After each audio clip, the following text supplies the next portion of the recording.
It's a little difficult to know what to talk about sometimes, especially in this situation. Especially in this situation where there's, everyone's moving in different directions or intending in slightly different directions with practice, and some people have been here quite a while. Some people just arrived, etc. So all in very different places and different movements.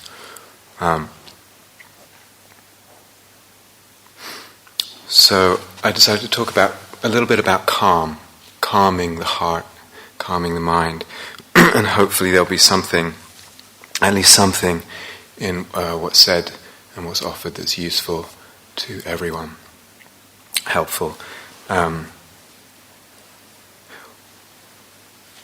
It may be that what's helpful to some people is disturbing to others, but I think you'll see what I mean. So often when we come on retreat, a person even looks forward, or we emphasize a lot this aspect of calming, and it's good, some calm. I think, well, why is calm good? Why is the emphasis on calming? Obviously and understandably, there's a certain amount of stress that we have, and calming is a relief from stress, so we like it. Good, fair enough. Also with calming, there's the opportunity for the mind to have a bit more clarity. And the Buddha has, to shorten an image of the Buddha, a pond. When the waters are agitated, it's hard to see clearly what's at the bottom of the pond. When the waters are calm, and the surface is calm, there's the possibility for clarity. One can see more clearly what's there. So, relief from stress and clarity. Fine. We're going to come back to that. That much is good, but we're going to return to that, because actually there's more there. Wonder, well, what is it that gives rise to calm? What is it that supports the emergence of calm?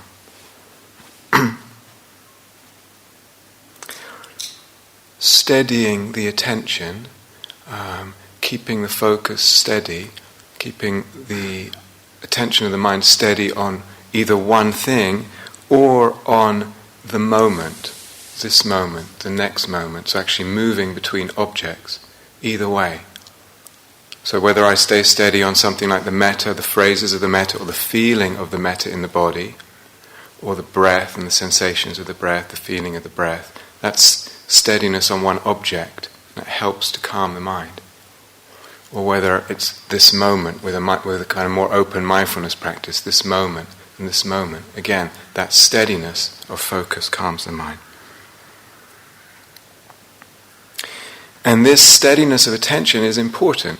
If we can keep the mind on one object, whatever it is, or on the moment, why is that important? Because it allows, it's the beginning of allowing meditative work. It's not the end. It's not the goal.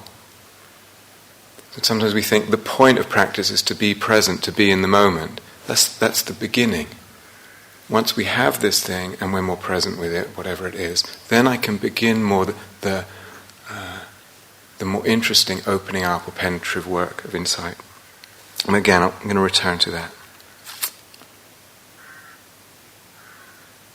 So actually, steadiness of attention and calm are aspects of what the Buddha would call samadhi. Many of you know this word, samadhi.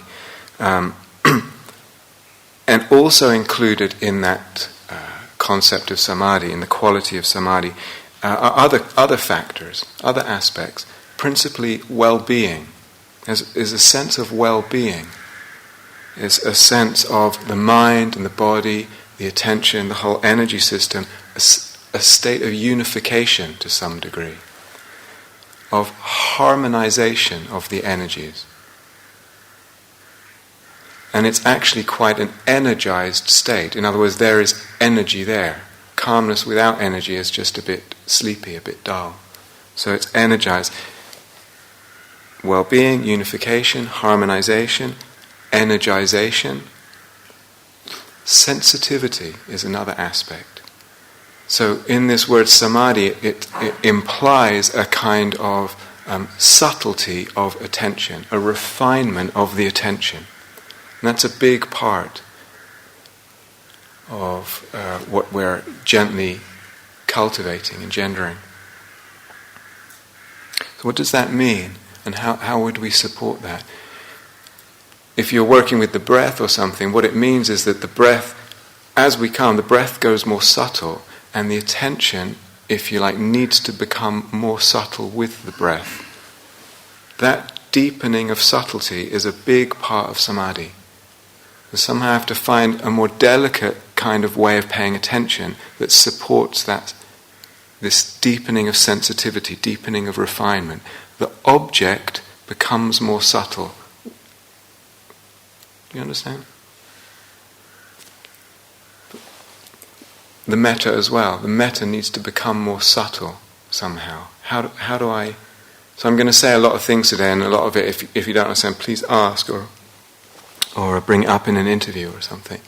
How can we help the metta to become more subtle? Because that's a big part of the whole process deepening. Or if you're doing insight practice, what is it that allows this refinement of the perception? Subtle making, subtilizing. So samadhi is all that, and the Buddha talks a lot about samadhi. Samadhi is all that, and just it's all contained in there, all those qualities that I enumerated. But some of it's actually not that calm. There are states of samadhi where there's actually, and I know some of you know this, where there's actually quite a lot of rapture and energy arising, and bliss even. And actually calm is really the wrong word. You wouldn't put the word calm with that, with this piti, what's called. So, what is it that gives rise to samadhi? What is it that supports samadhi? There's a bigger question. What is it that supports samadhi?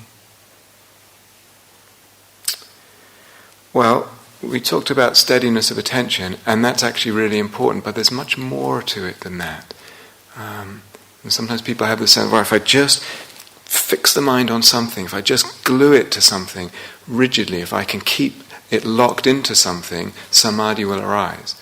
Maybe not. If I put too much emphasis on the steadiness of attention, of trying to lock my focus on something, and I'm thinking that's the principal emphasis of my whole meditation, whether it's the moment or the breath or whatever, it will probably backfire. It will probably not serve the whole process.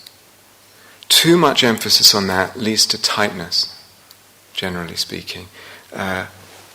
Frustration, often, agitation, and it kind of squeezes the joy out of practice. It becomes joyless. Why? Because the whole practice has just become about trying to stay steady. Maybe I haven't even realized that's what it's become. So really helpful to, when sitting down to practice or walking, whatever it is, to actually pause a little and check what's the intention here, even unconscious intention. Actually, can it broaden? Can I actually see there's a lot more going on here potentially than I might realize at first? A lot more than just keeping the mind fixed. Can I see a much bigger picture that's potentially involved? Much bigger remit, scope for my intention. So that every time I even try to be with the breath, let's say, or the metta, or the present moment, or whatever, I'm not only cultivating this steadiness of attention, but I'm also cultivating the capacity to know where the mind is at any moment. So then even when the mind is not on its object, and I recognize that's what we could say it's a moment of mindfulness, of knowing where the mind is. And that's really good. We're cultivating mindfulness, really helpful. We're also, when the mind is off wherever it's supposed to be, and one sees that, and one just has a little space around that, brings the mind back, there's also the possibility of cultivating patience there. Perseverance. So these are other qualities that are in addition to the steadiness of focus. every time the mind goes and I bring it back, and it goes and I bring it back, and it goes and I bring it back, I'm also cultivating this power of the mind, this capacity, the muscle to bring it back. These are all these qualities are involved, and really helpful to see that they're involved.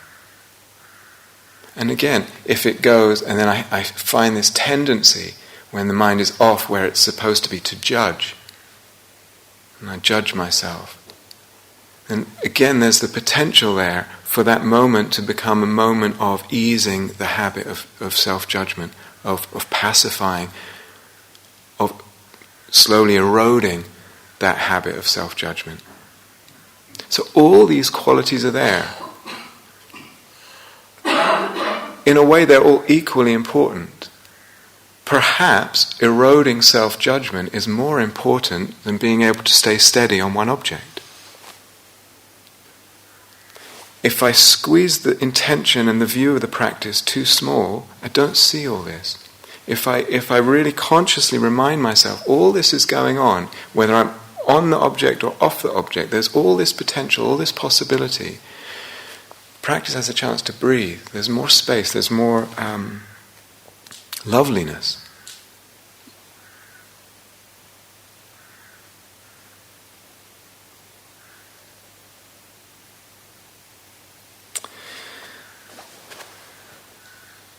So, samadhi, in the Buddha's way of using it, includes a sense of well-being. And you could say samadhi leads to well-being. You could say something like that.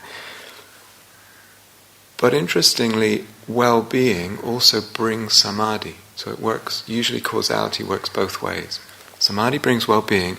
A certain amount of well-being supports samadhi, supports this unification, this deepening, this settling, harmonizing of the whole system, the energy system, of body and mind. So what does that mean for us, and what does it mean for our retreat? It means that we need to take care a little bit of a certain level of well-being in our how we are in the days on retreat, how we are in practice. So what is it to move through the days and open to nourishment here? What does that mean? How would that look like? Because again, I can view practice in a way that squeezes something out of it, squeezes the joy out of it, and then it will squeeze the nourishment out of it as well. So what is it to be here on a beautiful day, lovely people practicing together, and actually receive, tune in, open up to, and receive the nourishment on all kinds of different levels that are here? Hugely important foundation for the deepening of samadhi and of practice. Hugely important. So that means very much factors like kindness. And is my attitude to kindness, is my attitude to myself, to others here, is my attitude to practice, does it have that quality of kindness pouring into it, lubricating the whole thing? Can I nourish that? Because in nourishing kindness, I'm nourishing samadhi and calm and all these other factors.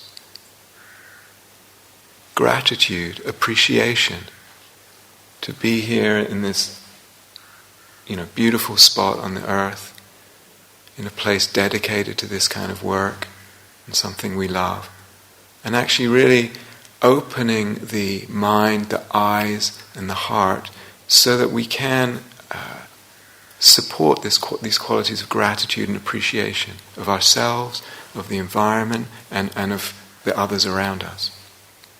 Inspiration, opening, feeding, supporting the quality of inspiration. And sometimes, people want to walk with their eyes down on retreat and move around with their eyes down so that they're not disturbed, so that the steadiness of focus is not disturbed by others. But in relation to everything that I'm saying, is that going to be helpful or is it not helpful? Might it be more helpful to actually allow the sense of connection with each other? Actually look, who's here? Who's supporting me? Who am I supporting in my practice? Feel that heart connection. And look and smile, and the eye contact. I have to be careful if I'm smiling because I want something back. So there's mindfulness needs to come in. But maybe through the connection, there is nourishment, there is connection, and something is watered in the practice. Deeply, the soil of practice is watered, and more can flower there. There's not necessarily a simple answer, do this or do that, but it may be, for some, depending on background and attitudes and assumptions, that some of this is worth questioning and experimenting with.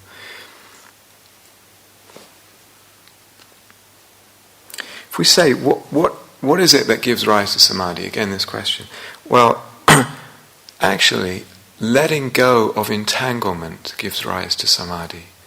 If we just let go of the entanglement with things, let go of the entanglement with phenomena, the mind comes naturally into this state of unification, gathering, harmonization, brightness, well-being, etc., calm.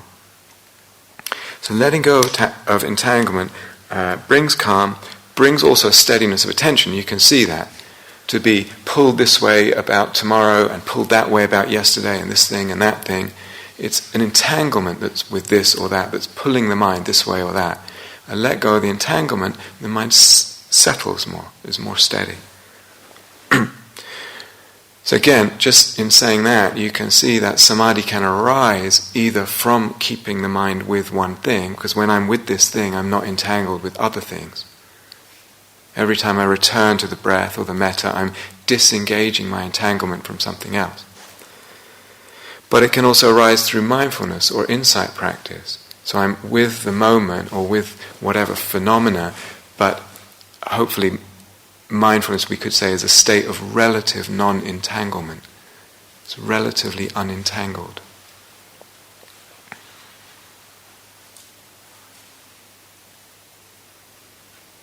So if we get impatient trying to settle the mind down, that's actually just becoming entangled in the whole process of meditation.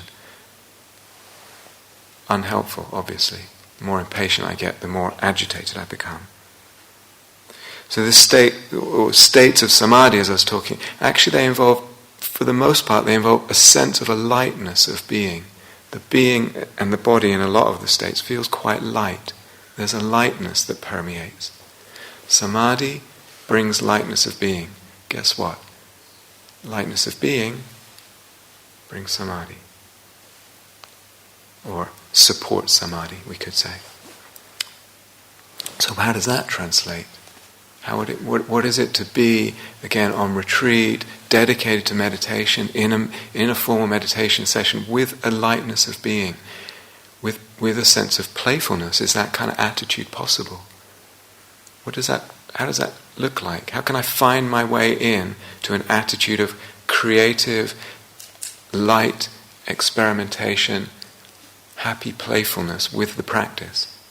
Because that very attitude is going to water the soil of the whole thing. And, of course there are difficulties encountered. Actually, tomorrow morning, Christina will speak about the hindrances. So of course there are difficulties, but still the attitude can remain very light and very playful. Hugely important. So, another word for entanglement we could say is clinging or craving. A kind of attached relationship with things. Wanting to get rid of something, wanting to pull something towards me that I haven't got, or wanting to cling to something that I do. All that we could call clinging, entanglement. It's just another word. Less clinging, more samadhi. It's actually that simple. Less clinging, more samadhi. And what happens, saying now just in different words what we said before, less clinging, more samadhi. Something happens in the bodily experience when we let go of clinging and the whole mind and body move into, relatively some degree of samadhi. I'm sure many of you have noticed this, but if I ask you, how do we know that clinging is present? Well, sometimes we catch the mind obsessed about something and thinking a lot, but often when that level of mind is quiet, you catch clinging in the body. as a contraction, as a tightening, as a knotting, if you like. The body reflects clinging. It's a very honest indicator of the state of the mind. So contraction or knots in what we could call, they might be quite subtle in the sense of the body, reflect clinging. And all this, the body and the contraction, is all very central in samadhi. So I just want to say a few things about the body.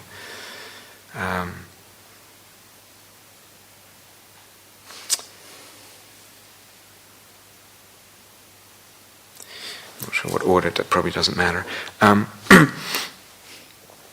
One of the biggest hurdles that people come across when they're trying to settle the mind or working towards settling the mind like this, especially if they're choosing one object, and especially the breath, is that the whole practice seems to get tight at some point.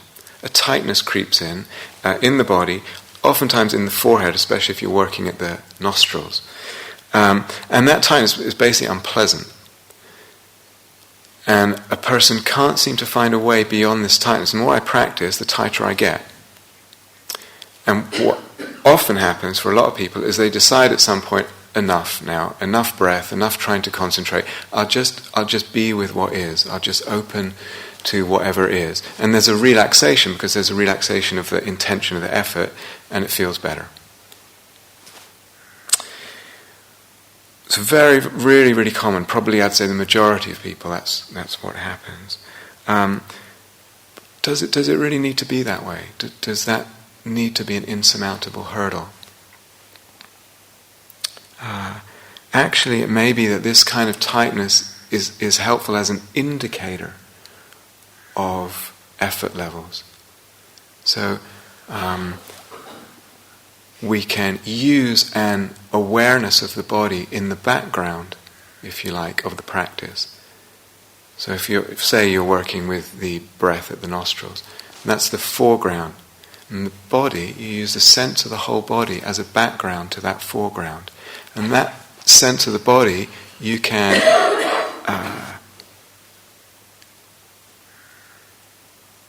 pick up on any tension that creeps in. When there's too much tightness, too much pushing, too much effort. So it's actually quite helpful, this tightness. It's indicating something. It's indicating just back off. Just back off just a little bit. Just ease off the accelerator, the gas pedal.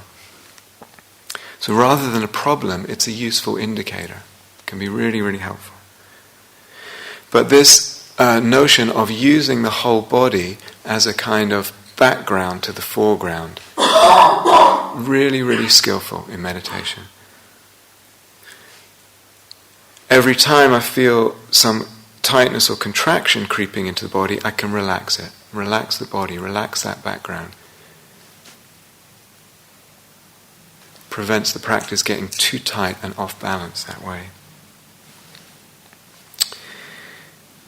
When I do that too, I'm also opening up a bit of space in the practice. And sometimes, if we're relating all these elements we were talking about before, sometimes too much contraction creeps in, too much clinging has crept in. It's a contraction. You feel that contraction in the body. So opening up to the space brings is less contraction. More space, less contraction, right? Do you understand? Contraction and space are opposites.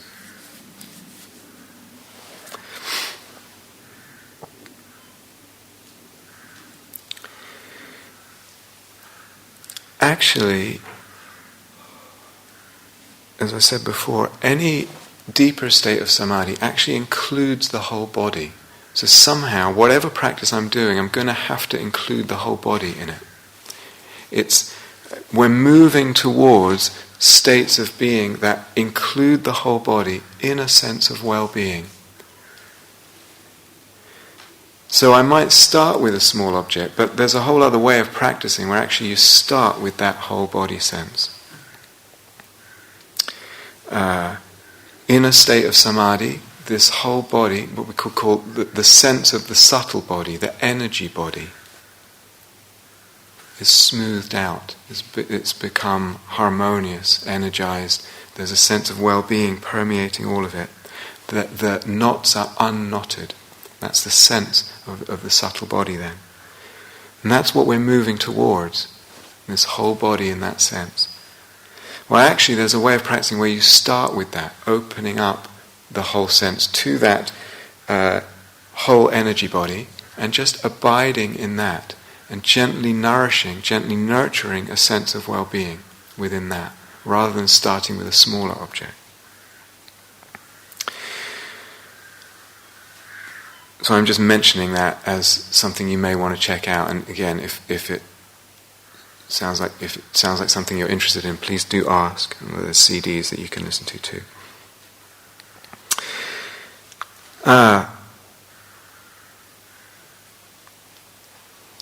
So if samadhi is related to less clinging, one could actually make a practice of just prioritizing less clinging, non-clinging, letting go of clinging, and actually make that the thread of the practice. And then we're actually moving into more, we could say, what's leaning towards an insight practice. And there are tons of ways of lessening clinging in the moment, and then doing that again, and doing that again. So that's an insight practice, or insight practices that move towards samadhi, that will just open out a sense of samadhi.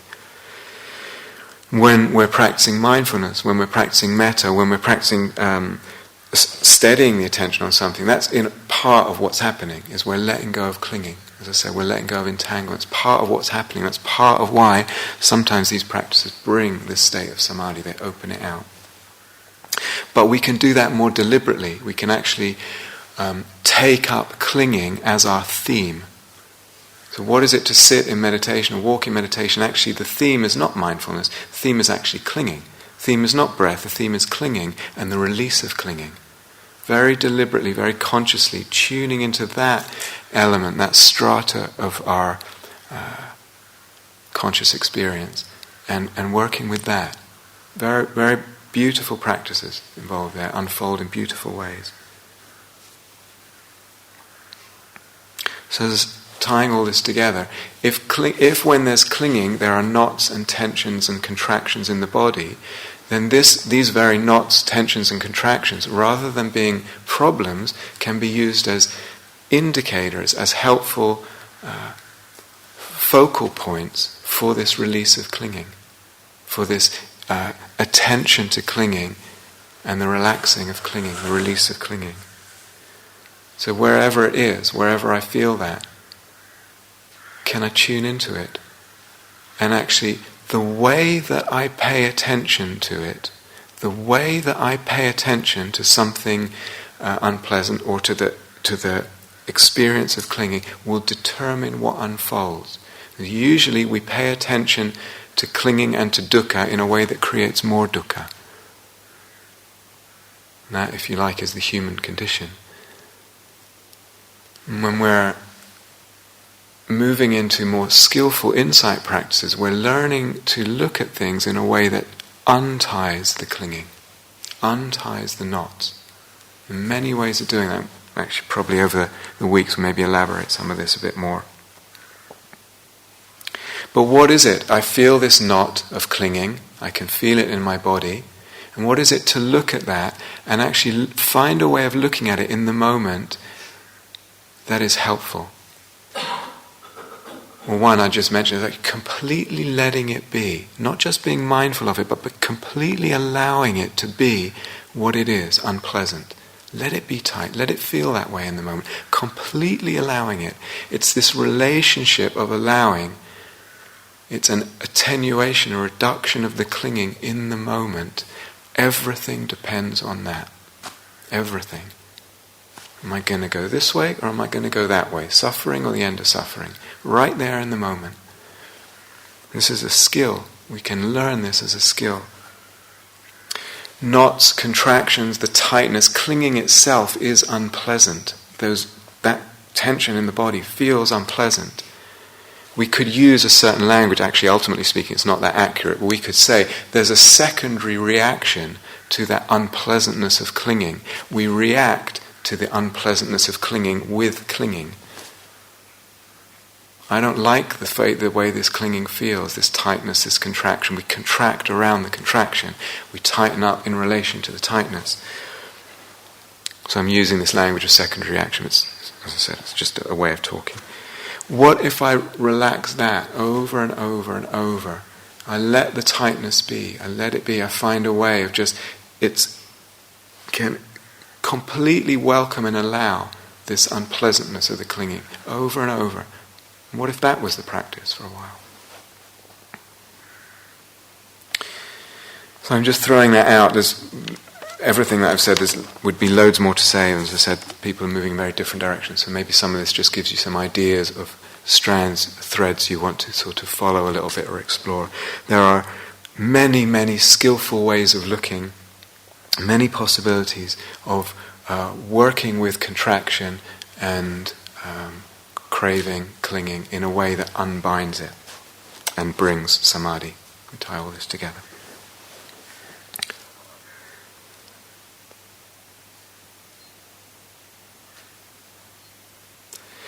So if we return to something just threw out very briefly at the beginning, why is it so important, this calming and samadhi? Why is it so important? And we said about clarity and we said about stress relief.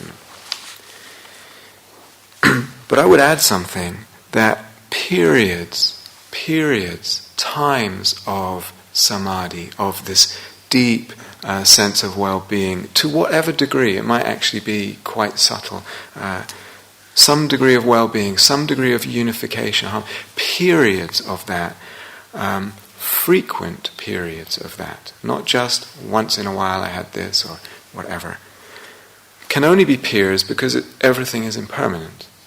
So I can't keep a state of samadhi. But periods of this, frequent periods, they are hugely important in our life. They offer the sense of having access to a reservoir of well-being, to a resource within ourselves that's really, really priceless. So we talk so much in the Dharma about letting go, let go. To the degree that I feel that I have this reservoir inside of potential well-being, that I have access to that is a resource available for me, not all the time, but frequently enough, to that degree, my ability to let go is empowered. Without that, my ability to let go is minimal. It's not powerful enough. I don't have enough to draw on. If you ask me for £100 and I only have £100, it's hard for me to let go of that £100. If I have loads in the bank, I have a huge reservoir in the bank, I can let go more easily. So this is actually one of the principal reasons why samadhi is so important. Because it gives us this reservoir, this sense of resource that we can tap into, have access to. And that allows and supports our ability to let go hugely. But it's also important for insight. So again, it's not just sort of de-stressing that we're interested in calmness. And nor is it what we said right at the beginning, that it's important for insight because of the clarity. So that is a metaphor of the Buddha's, but it's has to be seen in context. Something much more interesting than that is happening with all this. Something much more profound and actually mysterious. It's not that as the mind settles and as the heart settles, it's not that then the mind is in a state of more clarity which reveals things as they are. That is not actually what's happening. That is not the direction in which things are going. It can seem, there's, so to speak, a certain bandwidth of the mind settling and calmness coming and samadhi, etc. A certain bandwidth at the beginning of that journey into depth, where it really feels like, gosh, everything seems so more vivid and bright and defined, and we sense this dissolving of a layer of projection we put onto things. Certainly we can feel that, and that's, as I say, a bandwidth that the samadhi moves through. It seems like that's what's happening. It seems like in this phase, in this bandwidth, that we are becoming more clear in our perception of things. That's what it seems like. And it's a beautiful experience, and it's very important.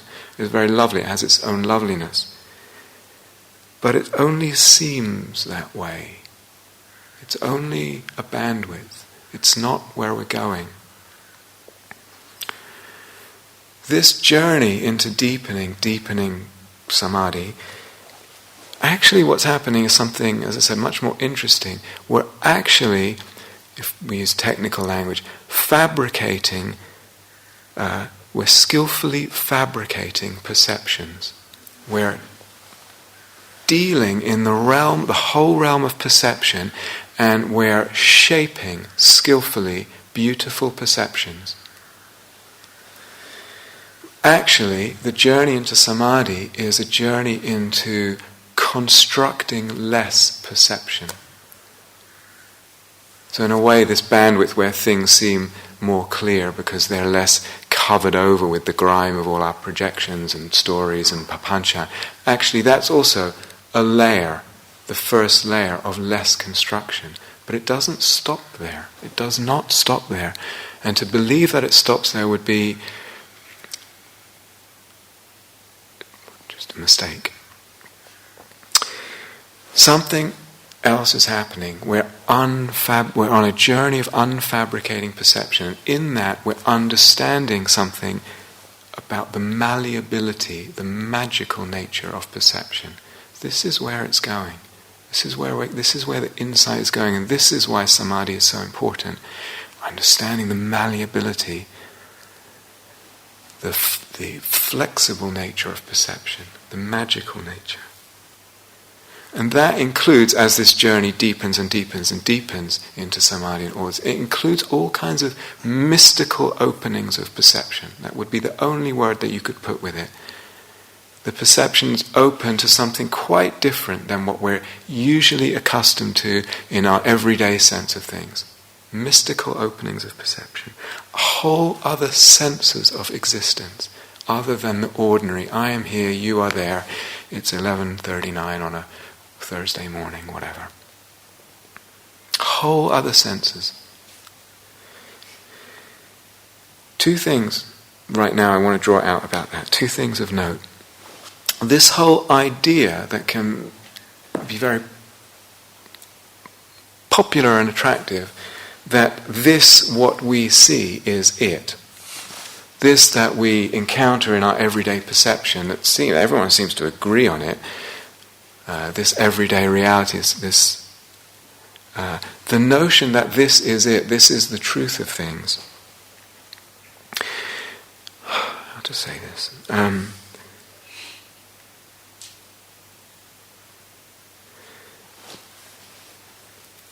Some philosophies, including some, I'm trying to be kind. Sometimes it requires some schools of thought, particularly I'm thinking now about, say, secular Buddhism.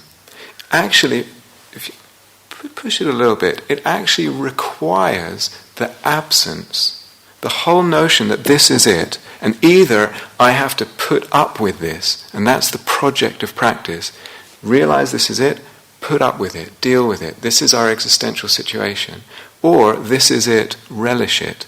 Either one. This is it, that notion, that secularized notion that has all kinds of assumptions behind it, it actually is dependent on the absence of these deeper states, these deeper openings of perception. The more they open in practice, the more that whole view is threatened. And for a person who, in very deep practice, regularly opening to this kind of thing, can no longer really believe this kind of view. That whole way of thinking, that whole direction of practice, that whole philosophy, as I said, whether it's one of existential awe and dread, that it's the job of practice to, confront and brave, or whether it's that this is it, how precious, how wonderful. Relish it with mindfulness in the moment. That's the job, that's what. Either one depends, if you like, on an absence of these deeper, more mystical openings. Behind both, there is the tacit or explicit belief that things are as they appear. I mean, they might be moving a little faster than we can see in terms of their impermanence, but behind both is the same sort of, oftentimes materialist kind of assumptions. With the deepening of samadhi, a lot of that gets questioned, and with the deepening of samadhi, especially the existential angst kind of school of practice, it's not what a person feels. Actually, they feel quite the opposite. There's something in the mystical opening that actually completely dissolves or quietens this sense of existential angst. Something quite different opens in the being and flows into the being. So that sense of things, this is it, is just one perception. It's just one take. This is it. This is what we are dealing with. This is the final. It's just one perception. So the second thing in relation to all this is that nor is samadhi and the whole journey of this deepening in consciousness, nor is it leading to an alternative one perception. Actually, the truth of things is that it's all oneness, or it's all awareness, or it's all cosmic consciousness, or whatever. Something about the malleability of perception, something much more profound, much more interesting, much more mystical and mysterious. So when we listen or read to certain teachers, what are they trying to sell me? Which version? It's usually one thing, one take. It's like this. No, it's like that. It's one take on reality.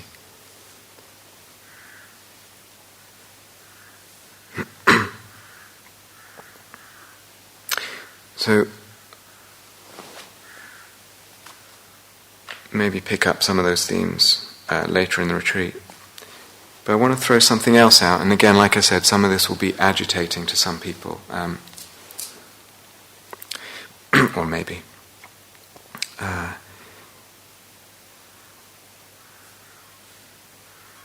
So, just 10 minutes ago or something, I said periods of calm, periods of samadhi are important. And the emphasis is really on that word periods, meaning not all the time. It can't be all the time, so because it's impermanent. But it may be...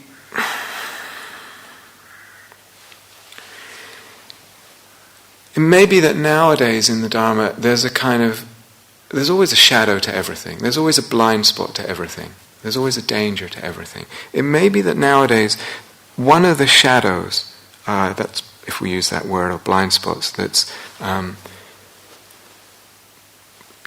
possible for us to sort of walk into unwittingly, is that we might get the message, or absorb the message, or cling to the message, something like, don't chase states of altered consciousness, don't chase mystical perceptions, don't chase states of trying to get into this or that deeper state or whatever it is, don't chase that.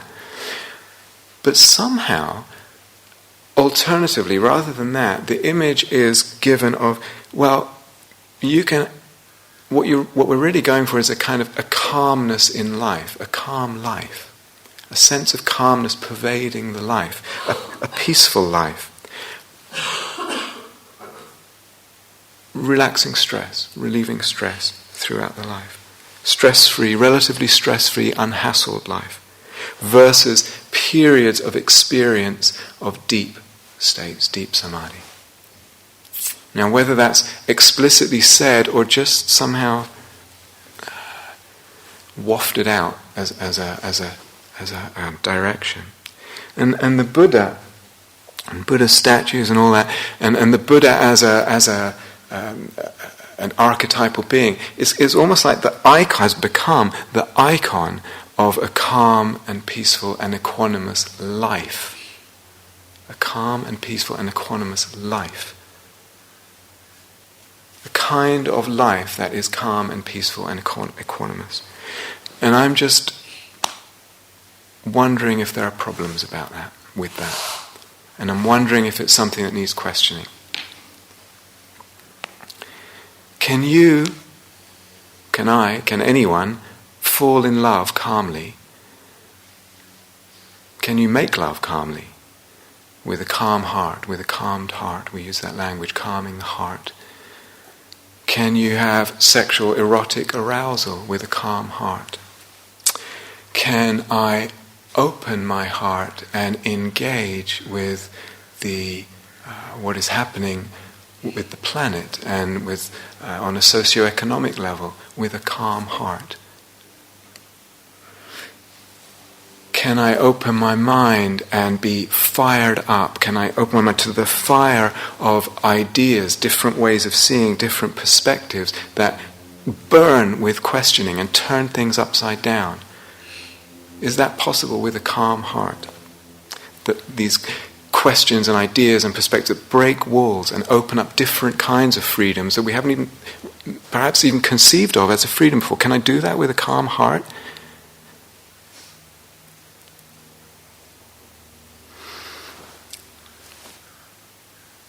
This whole notion of calmness and it moves in a certain direction, and I have to be careful what gets lopped off in that. It has all kinds of, just on art, we won't go into this, but on art and the whole artistic creativity, artistic process, all kinds of implications about that kind of stuff. We say calm down, I'm going to want to calm down. What's down? What goes down when we say calm down? Flat, even, unexcitable, quietening, a down of passion. And sometimes we look at a person and they are even in that way, and we think, oh, they must be spiritual, they must be evolved. Maybe it needs some questioning.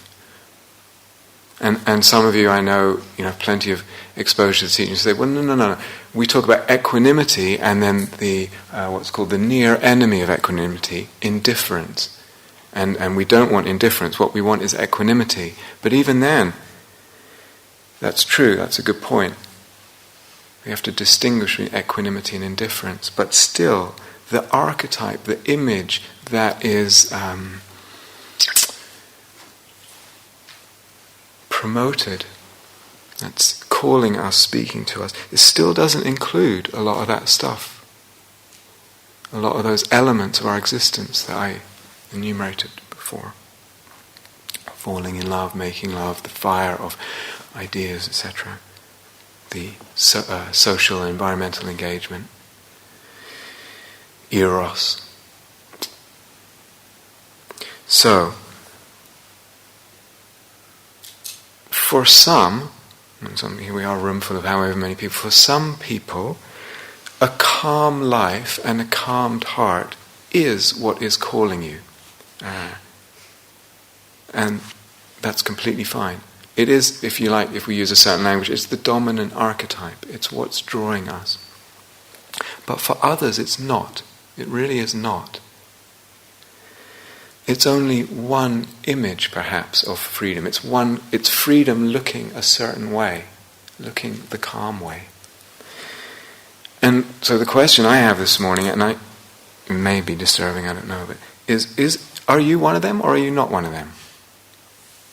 And no judgment either way. It's just important to know whether you are or not, or whether you are right now or not in this period of your life. Or is it rather that one is just a little bit hungry for less stress? And actually that's what I'm after. But what happens when I experience enough less stress? Do I still stay in that mode, or is it something else that I'm hungry for? So is it that I'm hungry for less stress actually is what's going on? Or is it simply, as I said before, that this whole image or archetypal image of a calm life, a calmed heart, that whole ethos with less intensity and less passion, has actually been promoted repeatedly, and it's actually, we've absorbed it and sunk, and we've come to regard that as where we're going, and elevated that in some way. So the images we put out are hugely influential. The images that we receive as human beings through teaching, through reading, through what people look like and how they move and all kinds of things, hugely influential. And another aspect of this is simplicity as well. Calmness, simplicity, they kind of go together often. And again, that's another thing that often we talk so much about, so much saturating the teachings. This elevation of this sense of simplicity with calmness. And I just have a question, is simple better? Is it better? Is simplicity a better thing? I don't know if this is true. I heard it third hand, so I don't know, but I think it's interesting. I heard that in the Tibetan language there's actually only 2 words for emotion, happy and sad. I don't know if it's true, but and I've heard that people moving from Tibet to the West at first only had experienced 2 emotions. They were either felt happy or they felt sad, because there were only 2 words.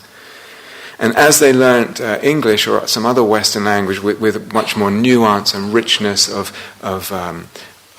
vocabulary and sophistication, complexity, their actual experience of emotions started to diversify, become much more nuanced and rich, much more complex.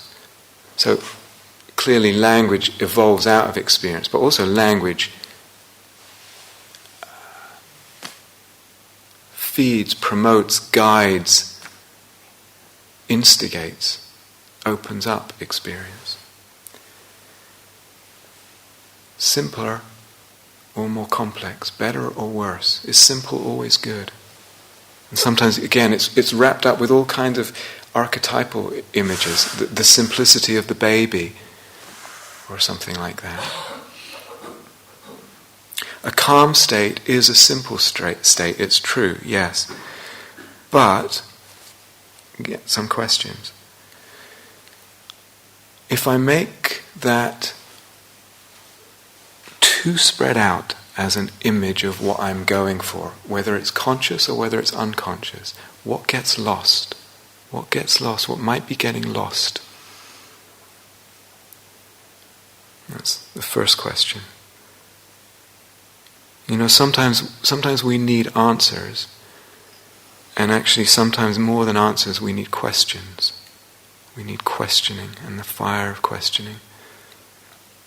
Like I said, it depends where you're at. I know for some people what I'm saying is very much where they're at. For others it's really not, and it might just sound disturbing. And sometimes we need answers, and that's what we need, the clarity of answers. And sometimes we need the shaking up of questions, not the answers yet. What gets lost? What might be getting lost if I'm drawn into that image in that direction? And is the image, the direction, the ethos, the archetype, whatever language, is the of simplicity and calmness, is that adequate to life? And especially, is it adequate to lay life, modern lay life, you and me? Or is it too narrow?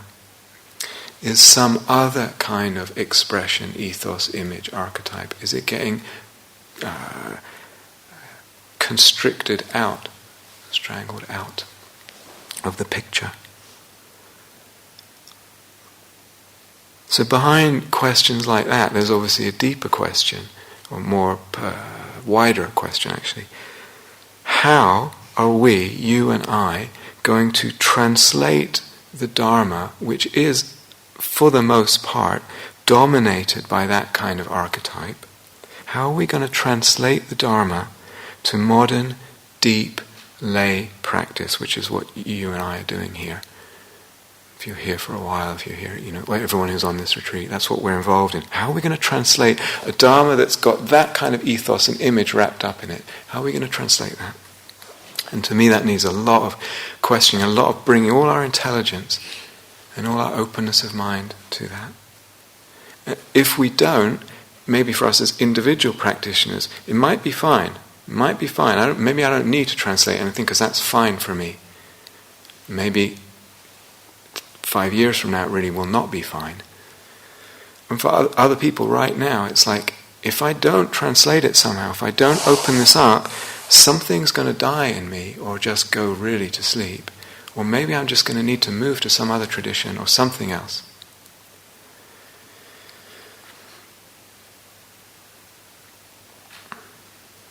So, big questions to me with massive implications and ramifications, and yeah, potentially quite disturbing. I think any way of seeing practice, any way of seeing the path, any way of practicing, is going to have pitfalls to it. There's no such thing as a practice or a way of seeing practice that doesn't have pitfalls, doesn't have blind spots, if you like, doesn't have gaps or lacunae. Has pitfalls, dangers, and costs. If I think of practice as stress relief, meditation is stress relief, again, whether it's conscious or unconscious, a lot of pitfalls, a lot of dangers, a lot of costs. If I think about practice as getting more clear, again, huge cost, huge pitfalls, dangers. And if I feel in terms of high aspirations about opening mystical perceptions and all this, that too comes with a cost.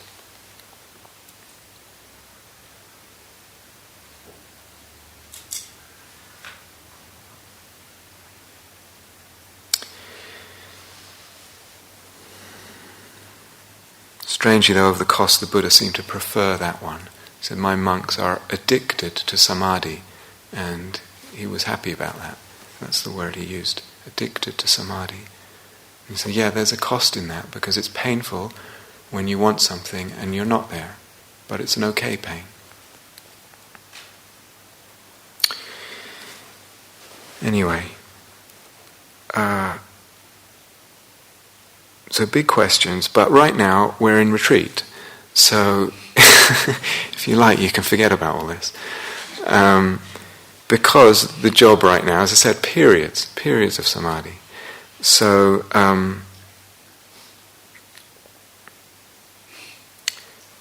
retreat time is a period, not for everyone, but for a lot of people, it's time for periods of deepening in the calm, deepening in the samadhi with a much broader sense of what was meant there. And maybe some of these questions, maybe it just planted a seed, it might be uncomfortable, and be other times to reflect on that.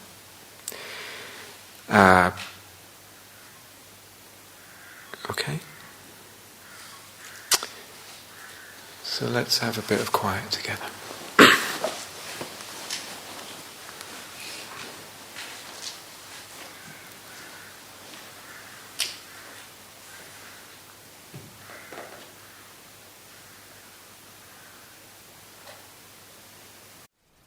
Thank you for listening.